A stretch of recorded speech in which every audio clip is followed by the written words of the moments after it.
안녕하세요. 오늘 저희가 함께 파헤쳐볼 주제, 이거 정말 흥미롭습니다. 앞으로 거의 모든 나라가요, 두 가지 종류의 스테이블 코인을 갖게 될 거라는 전망인데요. 네, 그렇죠. 하나는 뭐 일상 지출용, 다른 하나는 저축이나 투자용이라니, 이게 대체 무슨 이야기일까요? 네, 이게 단순히 지금 우리가 아는 뭐 USDT나 USDC 같은 달러 연동 모델, 이걸 넘어서는 이야기입니다. 어떻게 보면 금융 시스템의 다음 단계에 대한 예측인 거죠. 다음 단계요? 네, 글로벌 금융 인프라가 점점 블록체인 기반으로 이렇게 옮겨가는 큰 흐름 속에서 각국 정부가 왜 자국 통화의 스테이블 코인화를 피할 수 없게 될지, 그 근본적인 이유, 그리고 구체적인 모습, 이런 걸 좀 들여다볼 필요가 있다는 겁니다. 이게 뭐 선택의 문제가 아니라 어떻게 보면 생존의 문제일 수도 있다는 그런 시각이에요. 생존의 문제라니? 와, 이거 무게감이 확 느껴지네요. 그냥 현금 없는 미래 이 정도가 아니라 각 나라 통화 자체가 디지털로 다시 태어난다. 뭐 이런 시나리오 같은데요? 그렇죠, 그렇죠. 더 근본적인 변화죠. 좋습니다. 그럼 왜 굳이 이렇게 두 가지 형태가 필요한 건지, 그리고 이게 결국 여러분의 경제 생활에는 또 어떤 영향을 미칠지 지금부터 한번 깊이 들어가 보죠. 네, 자, 그럼 첫 번째 유형, 소비용 스테이블 코인, 스펜딩 스테이블 코인이라고 하죠. 이것부터 시작해 볼까요? 이건 뭐 이름 그대로 우리가 매일 쓰는 돈, 디지털 현금 이런 개념인가요? 네, 맞습니다. 말 그대로 실생활 결제를 위한 디지털 화폐라고 보시면 돼요. 근데 이미 뭐 카카오페이나 네이버페이 같은 빠른 결제 앱들이 많은데 굳이 이 블록체인 기반 스테이블 코인이 갖는 뭐랄까 결정적인 차이가 있을까요? 그게 아주 좋은 질문인데요. 핵심은 이게 온체인 현금이라는 점이에요. 온체인. 온체인이요? 네. 그러니까 모든 거래가 투명하게 블록체인이라는 그 장부에 직접 기록되고 중요한 건 중개자 없이 처리된다는 거죠. 아, 중개자 없이. 네. 이 덕분에 기존 시스템, 특히 국경 간 거래할 때 문제 많았잖아요. 느리고 수수료 비싸고. 맞아요. 시간도 오래 걸리고. 그렇죠. 그런 고질적인 문제들을 획기적으로 개선할 수 있다는 겁니다. 실생활 결제를 딱 겨냥했기 때문에 거의 뭐 즉각적인 정산, 그리고 아주 낮은 비용. 이게 가장 큰 무기죠. 아, 그러니까 국내 결제도 물론이겠지만 특히 해외 송금이라던가 아니면 뭐 관광객들이 와서 결제할 때 이럴 때 강점이 확 드러나겠네요. 정확합니다. 예를 들면 어떤 게 있을까요? 요즘 뭐 서클이라는 회사에서 탭투페이 같은 간편 결제 기술 내놓은 것도 약간 이런 흐름 같고 네, 맞아요. 그런 게 좋은 예시죠. 동남아시아 같은데 로컬페이들도 비슷한 역할을 하는 것 같고요. 네, 그런 기술들이 이제 소비형 스테이블 코인의 사용성을 확 높여주는 거죠. 한번 상상해 보세요. 우리가 해외여행 가서 복잡하게 환전 안 하고 그냥 현지 가게에서 이걸로 바로 결제하고 오, 편하겠네요. 그리고 뭐 다른 나라 클라이언트랑 일하는 프리랜서분들 거의 실시간으로 수수료 걱정 거의 없이 대금받고 이게 바로 소비형 스테이블 코인이 꿈꾸는 국경 없는 디지털 현금의 모습입니다. 국경 없는 디지털 현금. 네. 그리고 이게 만약 자국 통화 기반으로 만들어지면 환율 변동 위험도 줄이면서 지역 경제 활성화에도 도움이 될 수 있겠죠? 네. 일상적인 소비를 위한 빠르고 저렴한 디지털 현금. 알겠습니다. 자, 그런데 여기서 한 단계 더 나아가서 저축용 스테이블 코인, 세이빙 스테이블 코인이라는 두 번째 유형이 나온단 말이죠. 이건 뭐 완전히 다른 얘기 같은데요. 소비가 아니라 수익을 추구한다니? 이건 어떻게 작동하는 건가요? 맞습니다. 이건 그냥 쓰는 돈이 아니에요. 뭐랄까? 돈을 불리는 돈에 가깝죠. 돈을 불린다. 네. 구조적으로 보면요. 해당 국가 정부가 발행한 채권 있잖아요. 국채 같은 거. 비교적 안전한 자산이죠. 네, 국채. 그걸 블록체인상에서 토큰 형태로 만든 거라고 이해하시면 쉬워요. 토큰화된 국채. 이게 저축용 스테이블 코인의 거의 실체라고 보시면 됩니다. 잠깐만요. 그럼 정부가 발행한 국채를 이렇게 잘게 쪼개서 토큰으로 만들고 이걸 개인이 그냥 코인처럼 쉽게 사고 팔면서 이자까지 받는다. 이런 건가요? 와, 이거 완전 금융 판도를 바꾸는 얘기 같은데로? 네, 바로 그 지점입니다. 그게 핵심이에요. 그리고 이게 그냥 상상이 아니라 이미 시장에서는 이런 움직임이 현실화되고 있어요. 벌써요? 네. 예를 들어서 뭐 세계 최대 자사 운용사죠. 블랙록. 여기서 내놓은 BUDL 펀드. 또 프랭클린 템플턴의 온체인 미국 국채 펀드 FBOBX. 이런 건 이제 기관 투자자들이 쓰는 거지만 상당히 의미가 크고요. 아, 블랙록까지? 네. 그리고 온도 파이낸스의 OUSG나 오늘 자료에도 언급된 USCY 같은 것들. 이건 핀테크 기업들이 주도하는 상품들이죠.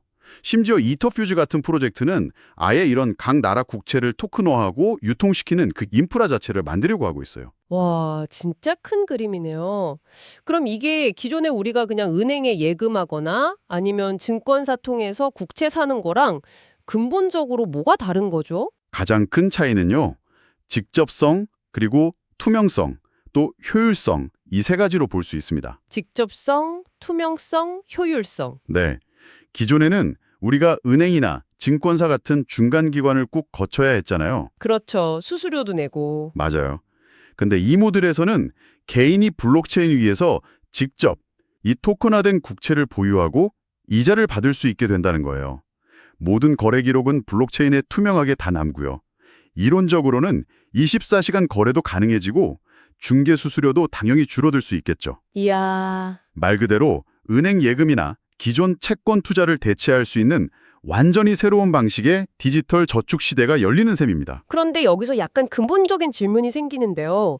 왜 모든 나라가, 아니 모든 나라라고 할 수는 없겠지만 왜 많은 나라들이 굳이 이렇게 좀 복잡해 보이기도 하는 두 가지 스테이블 코인, 그러니까 소비용이랑 저축용을 둘 다 도입하려고 할까요?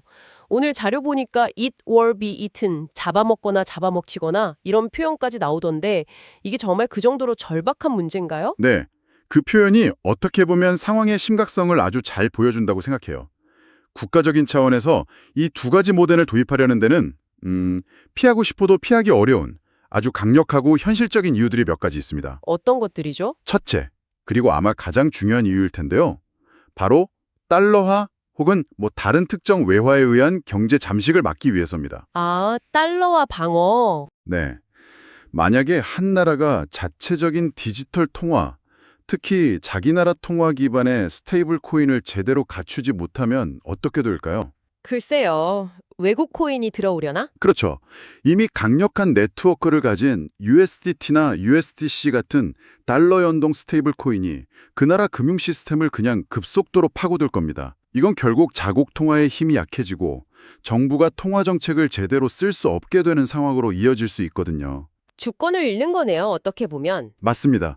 그래서 자체 스테이블 코인 발행은 일종의 디지털 방파제를 쌓는 행위라고 볼 수 있는 거죠. 아, 그러니까 우리가 원하든 원치 않든 달러 기반 디지털 화폐가 막 들어와서 우리 경제를 장악하는 걸 막기 위한 약간 고육지책 같은 거군요. 그렇죠. 그런 침몰이 강하고요. 둘째는 방금 말씀하신 금융조건 유지 문제입니다. 디지털 시대에도 여전히 자국 통화의 발행과 통제를 직접 함으로써 통화 정책의 자율성을 지키고 금융 시스템에 대한 통제력을 유지하려는 목적이죠. 네. 셋째는 좀 더 실질적인 경제 효과인데요. 예를 들어 외국인 관광객이나 해외 파트너들이 복잡하게 환전 안 하고 그 나라 소비용 스테이블 코인으로 쉽게 결제할 수 있다면 당연히 관광 수입 늘고 무역도 활성화될 수 있겠죠. 결제 마찰이 줄어드는 거니까요. 그렇겠네요. 마지막으로는 중개자 없는 거래를 통해 비용을 절감하는 효과입니다. 특히 국제 송금이나 환전할 때 들어가는 그 막대한 중간 수수료 있잖아요. 네, 엄청나죠. 그걸 확 줄여서 그 혜택이 결국 국민이나 기업에게 돌아가게 할 수 있다는 거죠. 네, 듣고 보니 정말 국가적 생존 전략이라는 측면이 분명해 보이네요. 하지만 또 이런 현실적인 의문이 들 수도 있을 것 같아요. 솔직히 경제가 좀 불안정하거나 통화 가치가 낮은 나라의 스테이블 코인을 누가 믿고 쓰거나 혹은 저축용으로 보유하려고 할까? 이런 비판이죠. 세상에 매력적인 투자처도 많은데 굳이 그런 위험을 감수할 이유가 없지 않냐는 겁니다. 네, 그 지적이 바로 이 주장의 가장 흥미로운 역설 중 하나입니다. 역설이요? 네, 겉으로 보기엔 타당한 비판 같은데 현실은 오히려 정반대일 수 있다는 겁니다. 오히려 통화 가치가 불안정하거나 금융 인프라가 좀 낙후된 국가일수록 이 토큰화 전략, 즉 소비용과 저축용 스테이블 코인 도입이 생존을 위해서 더욱 절실하고 중요한 카드가 될 수 있다는 분석이에요. 아니, 그건 왜 그런 거죠? 약점이 오히려 이걸 도입해야만 하는 이유가 된다니 좀 이해가 안 되는데요? 한번 생각해보면 이게 당연한 결과일 수도 있어요. 첫째, 아까 말씀드린 달러 같은 강력한 외화 스테이블 코인에 의한 경제 잠식을 막는 가장 현실적인 방어 수단이 됩니다. 자체 디지털 대안이 없으면 그냥 속수무책으로 경제 주권을 잃을 수 있으니까요. 아, 방어막 역할? 그렇죠. 둘째는 자국의 디지털 화폐를 통해서 내수 경제를 보호하고 활성화하는 데 더 집중할 수 있게 되고요. 셋째, 그리고 이게 어쩌면 가장 중요한 점일 수 있는데 은행 계좌가 없는 국민들이나 금융 서비스에서 소외된 계층에게 스마트폰 같은 모바일 기기만 있다면 기본적인 금융 서비스를 제공할 수 있는 아주 강력한 금융 포용, 파이낸셜 인클루전 도구가 될 수 있다는 겁니다. 아, 금융 포용? 네. 즉, 기존 시스템이 가진 한계나 약점 때문에 오히려 이 새로운 디지털 금융 시스템으로의 전환이 더 절박하게 요구되는 그런 상황인 거죠. 아, 만약에 예측대로 흘러간다면 정말 세계 지도가 새로 그려지는 느낌이겠는데요. 각 나라마다 고유한 디지털 현금, 그리고 디지털 국채를 다 갖게 되는 세상이라니. 수백 개의 국가별 스테이블 코인이 막 공존하는 모습? 이게 쉽게 상상이 잘 안 되는데요. 그렇죠. 아마 지금 우리가 아는 외환 FX 시장하고 비슷하면서도 또 다른 양상이 펼쳐질 겁니다. 일종의 파워 법칙이 작용할 가능성이 높다고 봐요. 파워 법칙이요? 네. 소수만 살아남는? 그런 거죠. 그러니까 USDT나 USDC처럼 이미 전 세계적으로 널리 쓰이는 소수의 아주 강력한 스테이블 코인은 여전히 국제 거래나 가치 저장 수단으로 중요한 역할을 할 겁니다. 디지털 영역에서 기축 통화 같은 역할을 계속하겠죠. 네. 하지만 동시에 훨씬 더 많은 수의 로컬 스테이블 코인, 그러니까 각국의 소비용과 저축용 스테이블 코인들이 자국이나 혹은 주변 지역 경제권 안에서 아주 활발하게 사용되면서 굉장히 풍부한 주변 생태계를 형성할 거라는 예측입니다. 아, 그러니까 소수의 글로벌 메이저 플레이어들이 있고 그 주변에 다수의 로컬 플레이어들이 공존하는 약간 다층적인 구조가 되겠군요. 맞습니다. 각 나라가 자신만의 디지털 현금, 스펜딩, 그리고 디지털 채권, 세이빙스 시스템을 운영하게 된다는 것? 야, 이건 정말 국제 금융 질서의 근본적인 재편을 의미할 수도 있겠네요. 그렇죠. 아주 큰 변화죠. 네, 오늘 저희는 거의 모든 나라가 결국 소비용과 저축용 이 두 가지 스테이블 코인을 갖게 될 거라는 전망을 아주 깊이 있게 다뤄봤습니다. 이게 단순히 어떤 새로운 기술 트렌드를 넘어서 각국의 경제 주권을 지키고 미래 금융 환경에 적응하려는 뭐랄까 거대한 진화의 과정이라는 점을 알 수 있었네요.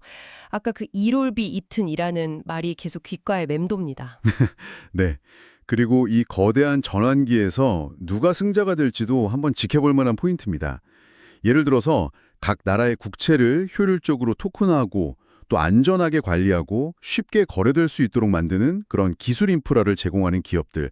아까 잠깐 언급됐던 이더퓨 같은 곳들이 미래 금융 시스템에서 아주 핵심적인 역할을 맡게 될 가능성이 크죠. 아, 인프라 기업들? 네. 이런 인프라를 누가 먼저 선점하느냐가 새로운 금융 질서의 주도권을 누가 줄지 결정할 수도 있습니다. 그렇군요. 마지막으로 이 모든 논의가 우리에게 좀 희망적인 메시지도 던져주는 것 같아요.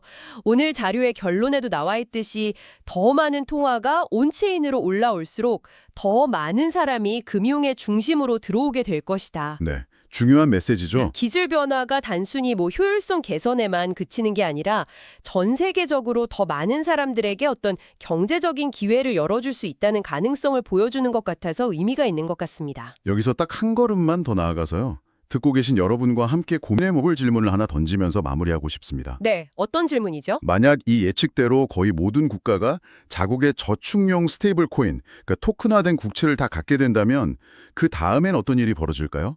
이 수많은 국가별 디지털 채권들 사이에서는 과연 어떤 경쟁이 벌어지고 또 어떤 상호작용이 나타날까요? 아, 국가 간 디지털 채권 경쟁이요? 네. 예를 들어서 한 나라 국민이 자기 나라 디지털 국채보다 저 나라 저축용 스테이블 코인이 수익률이 더 좋네, 혹은 더 안정적이네 하면서 온라인으로 그냥 쉽게 다른 나라 저축용 스테이블 코인을 막 사서 투자하는 시대가 온다면요. 와, 상상만 해도 복잡한데요. 그렇죠. 이건 어쩌면 국경 없는 디지털 채권 경쟁 시대를 열고 자본이 이동하는 양상마저 완전히 바꿔놓을지도 모릅니다.